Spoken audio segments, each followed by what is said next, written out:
everyone, and welcome to another episode of WWT Experts. My name is Matthew Coble. I'll be with you here today, and today we're talking with Matthew Crook, who is a key member of Worldwide Technology's oil and gas practice. Matthew's been with Worldwide Technology almost 5 years now, so congratulations on that milestone that's coming up. And he's got over 15 years of experience working with clients on a variety of solutions, including cyber resilience, AI ops, identity access management, and much, much more. Today, we're going to focus on Matthew's expert knowledge of intelligent automation in the oil and gas industry, where we've got a lot of client work out there. And I always love getting together with a fellow Matthew. So Matthew Crook, welcome. Thanks for joining us. Yeah, thanks for having me. Excited to be here. Yeah, that's great. Well, look, let's jump right in. So to get started, we're talking about intelligent automation today. So is that just like automation but smarter, or what makes automation intelligent, and why is that really important for our clients in the oil and gas industry? So intelligent automation is about not necessarily trying to automate everything, but automate everything right. So finding use cases that have high value to the organization or high transaction volume so that those tangible benefits can really be realized. And it also means building a culture of automation in the organization that encourages everyone to contribute ideas and code so that the organization and individuals can benefit from the automation that's being developed. Well, Matthew, we're talking about intelligent automation, and I'm curious, what are the specific technologies that you're looking at out there in that area, and how do those align with particular use cases that you're seeing out in the oil and gas industry? Yeah, in the oil and gas space, organizations are always looking for ways to reduce risk, improve safety, and increase productivity. And when it comes to automation, particularly around how they can automate their IT and OT systems, it's trying to meet those goals. So it's doing things like automating the way that they deploy networks at a remote location, or automating the way that they deploy compute and applications. So whether it's a rig site where they're trying to enable remote operations, or it's a pipeline where they're trying to gain additional data and insights of what's happening at a pipeline without having human intervention, or at a downstream site in a refinery where they're trying to improve the efficiency of the operation and, again, reduce risk and improve safety in those. It's using automation to drive those efficiencies and improve the productivity of those locations. So Matthew, I know automation can be like notoriously tricky for a lot of organizations out in the world. When we help automate everything right, as you describe it, it can be super powerful, right? So how do oil and gas companies, or really any organization, figure out how to ensure that they are automating, in fact, the right things? Yeah, we talk a lot about getting individuals to realize value in automation first, and using that as a way to find success within the organization. So when you can focus the ideas on what are the things that can be automated that are going to help individuals, then you're going to get that adoption from the individuals, and you're going to be able to build on top of that.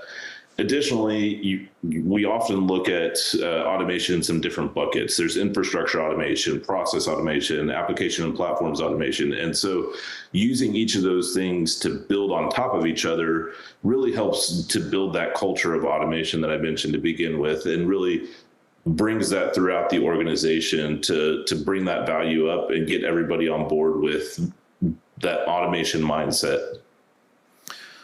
Well, so let's talk a little bit about the convergence of information technology and operational technology, right? IT and OT.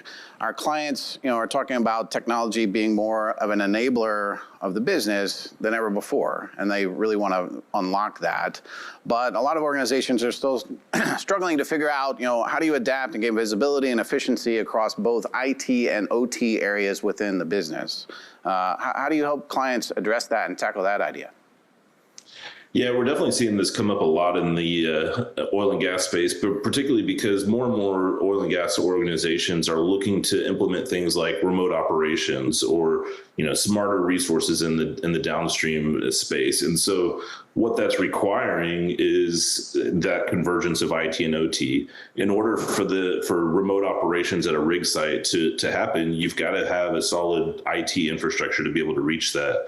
And so what we're seeing is a lot of focus on improving that infrastructure stack in the OT space to be able to facilitate these longer term goals. And really the reason that oil and gas companies are moving in this space is to reduce risk, at the rig site and improve efficiency in their operations and really deliver better outcomes for their customers, whether it's the general public or, others within the oil and gas space.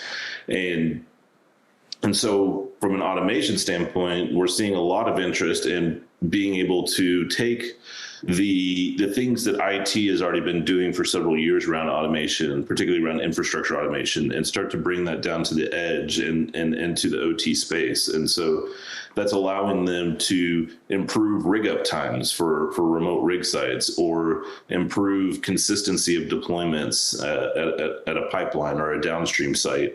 And these things that IT has already been doing for years, and the processes around DevOps and governance and CI/CD pipelines, we're able now to take those and adjust them to what the OT needs are and start to drive the value of what's already been learned and bring that into the OT space, while at the same time preserving what the OT space is really built for, which is driving those business processes and getting things done, and bringing that together so that then there's a tangible benefit for the organization as they go down this journey of digitalization. Well, Matthew, I want to build on that answer a little bit, because it seems to me that, you blend together IT and OT in oil and gas, it's complicated, right? You got these field operations, connectivity may not be there. The risk involved can be much higher than perhaps in some other industries. So, I'm curious if you could tell us some about what are some things going on in oil and gas that other organizations, other industry verticals should learn about how they've had success with those integrations.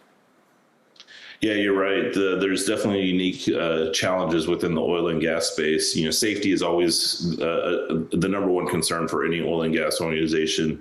Obviously, doing business safely is key. And so automation, when done right, can help facilitate that. And that's a key point. And so as we engage with our oil and gas customers, that's one of the key things that we try to identify is those use cases where automation is going to deliver solid outcomes consistently for them to improve those safety, reduce risk of the operations.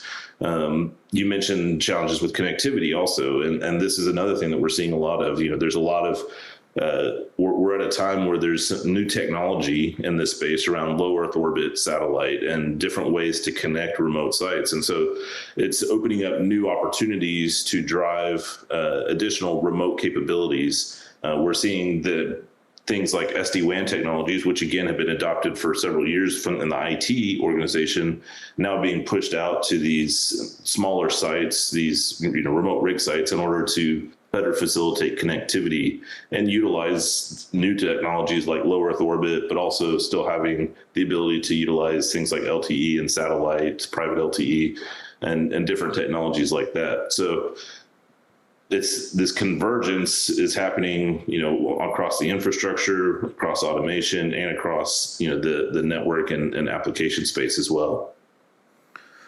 Well, Matthew, I know another good example of work that we've done in these areas is with a worldwide technology client called Freeport-McMoRan. It's a global mining firm, right? And I know you're quite familiar with that work, but I'm curious, we've been doing that for several years now. What are the lessons that we've seen there that are really then applied to, and you sort of moved over into that oil and gas client base that you work with? Yeah, we've actually used that example a lot with our oil and gas customers because there are so many great parallels. The goals of Freeport, McMoRan are very similar to a lot of the oil and gas. They want to improve efficiency of the operations. They want to reduce risk and safety incidents. And these things translate into the oil and gas space as well. One of the examples that we use a lot is the truck sensors that we helped develop for Freeport. They had all this data available to them about how the trucks were operating and how they moved around the mine. And ultimately, we were able to get that data and bring that into dashboards that helped the help Freeport understand the predictive maintenance of the truck. So understanding when certain things happen within a truck, they need to pull it out of service so that it doesn't cause a downtime and breakdown in the middle of the mine where it's difficult to get it out and get it repaired. At the same time, we can use that same data to develop the driver scorecards where as the trucks move around, the drivers are able to understand how they're driving the trucks and whether they're getting the best utilization of those.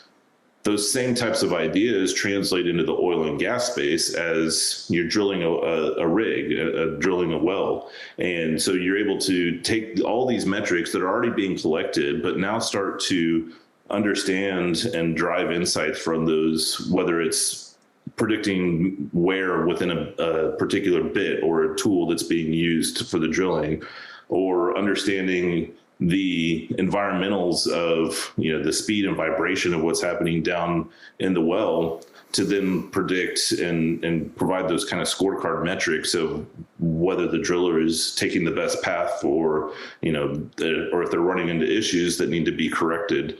And so what we're seeing is, just like, with Freeport, there's an abundance of data that's available. And now as we get into, being able to unlock that with new capabilities around AI and ML and different ways to look at that data, it's giving us a different way to approach it and change the way that drilling operations happening.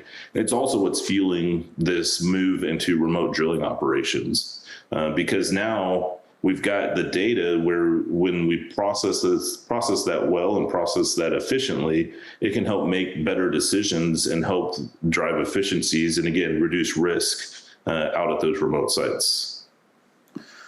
Well, Matthew, I appreciate when projects like this go really well, you end up with really transformational outcomes for organizations. And I know that's also hard, right? It's rarely easy to make that happen. If I think about oil and gas, there's still organizations in that industry. They're working with technology or infrastructure that can be 10 years old, 20 years old, 30, older stuff. So I'm curious, fundamentally, this becomes then a modernization play, and calibrating that modernization strategy against all of that legacy infrastructure and technology that companies may have. How do you advise clients to think through that and really move forward in smart ways with their modernization? It's a great question, and it's something, as we approach our customers in these types of conversations, what we try to do is break it down into the short-term, medium-term, long-term goals of what they're doing, and then map what their current state is against that. For example, one customer that we're working with, they're trying to move into these remote operations, and so as we looked at that with them, we looked at everything that they were doing and found that one of the most challenging things for them to modernize is going to be their application set. As you said, it's an application set that's been around for 20 years. It's been developed on top of that. So it's kind of long in the tooth, but it's critical to the way that they operate their business today. And it's not an overnight transformation to be able to just go and replace that. But in order to go replace that, it has effects on everything else in the infrastructure, the way they do compute, the way that they look at the network, the way that they have storage.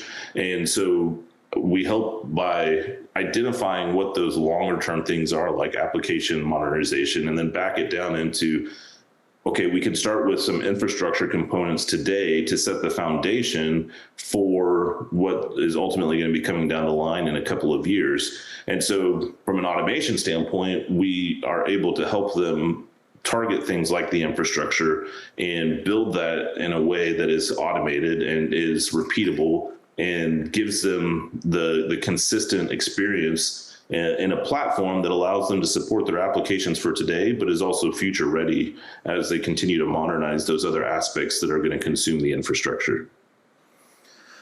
Well, Matthew, you've brought up data a couple times in your remarks here, and that naturally makes me think about artificial intelligence, and there's all kinds of energy around artificial intelligence out in the market today. So I'm curious, as you think about sort of the data in this world, how can that data be designed to really deliver great AI results in the marketplace, and what's coming up as we look ahead? Yeah, there's definitely a lot of activity and discussion around AI and what it can do in the oil and gas space. And I think, like a lot of the industries, we're just scratching the surface on what that's going to look like. Oil and gas organizations, when you talk about upstream drilling, everybody's always looking for ways to maximize productivity of a well while also minimizing the environmental and long-term impacts of doing that. AI is really giving us new ways to look at the data and help make better decisions about how to drill a well and how to prepare a site, how to leave a site, and really maximize these resources that we're consuming. I think AI today is really centered around trying to make sense of the data. It's not quite at a point where it's being let into the wild to go make a bunch of decisions and do things autonomously. But I think that's a direction that we're headed. Well, Matthew, I always like to kind of, towards the end of these sessions, ask our experts to look ahead into the future. So, we've been talking about intelligent automation and topics like that today. If you look out 2-5 years out, in addition to AI, what other things are you excited to see coming onto the market in these areas? Yeah, I think AI is the big one. Everybody's like I said, everybody's looking at AI today to help make sense of data, but it's really moving in a way of how can we make decisions faster. And so as we look at things like modernizing the infrastructure at the rig, now we've got an ability to run models right at the data source, and so we can utilize things like NVIDIA GPUs and make decisions right next to the data to enable things like autonomous drilling. Some of these technologies like autonomous drilling are in their baby stages today, but in the next 2 to 5 years, we're anticipating that these are going to become more mainstream within the industry. And again, I think that this is good news for everybody because it's going to improve efficiency of these well sites, and it's also going to reduce the risk and the environmental impacts of what we're doing, because we're going to be looking at this in a way that allows us to maximize that output. And it's really all centered around the ability to just consume that data and make decisions as quickly as possible through those AI, generative AI and those different AI technologies. Cool. Well, Matthew Crook, thank you so much for joining us today and sharing your expertise. Thanks for having me. I enjoyed it. Yeah. And thank you for joining us as well. It's been another great WWT Experts session. We've got plenty more coming up on the calendar and lots that you can check out in the back catalog. Head to wwt.com/events and look for those WWT Experts sessions and much, much more. Thanks for coming, and we'll see you next time.